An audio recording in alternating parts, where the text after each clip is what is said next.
नमस्कार जय जगन्नाथ स्वागत करुच्ची मु मोर आउ गोटे ब्लॉग को।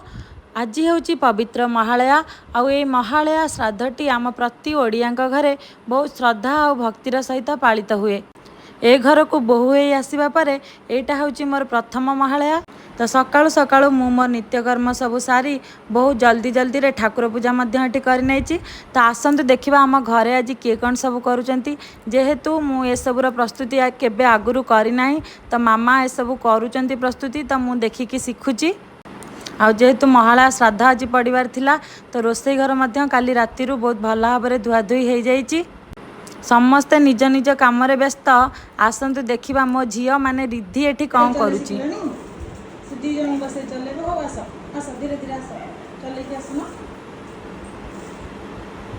अरे वाह मुझे तो गुड गर्ल।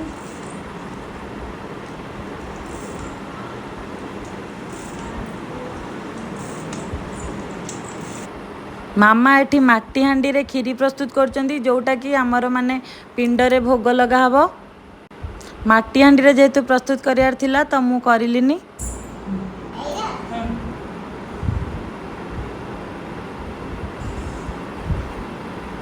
ओके बेटा गुड गर्ल।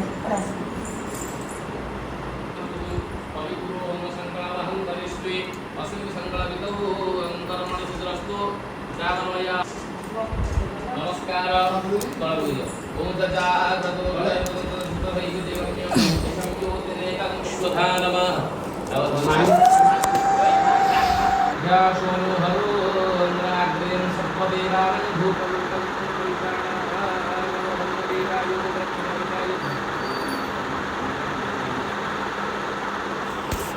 एबे आसी मो ड्यूटी करिया को माने रोसई आ श्राद्ध रे रोसई माने केते प्रकार आइटम करिया को हुए ताहा तो आपण माने जानिथिबे। तो आज मु कौन कौन करिछि सेटा आपण मानक सहित शेयर करबी। रेसिपी गुड़ाक पर शेयर करबी। तो वर्तमान मु केवल देखे दउछि जे मु आज कौन कौन रोसई करथिली। रोसई रे मोर आज थिला भात आ डाली ता सहित सब प्रकार पनीपरिया जाई पड़िकी गोटे तरकारी आ खट्टा आ ता सहित खीरी। खीरी बिना सबू पर्वपर्वाणी आम ओडिया घरे अधा। तो भिडियोटी आपण माने एते बाट जाए देखिथिबारु बहुत बहुत धन्यवाद। जदि चैनल रे नुआ अछंती ताले लाइक शेयर और सब्सक्राइब करनेबे। आ इंस्टा कि फेसबुक रे देखुचंती ताले फॉलो निहाती भाबरे करनेबे।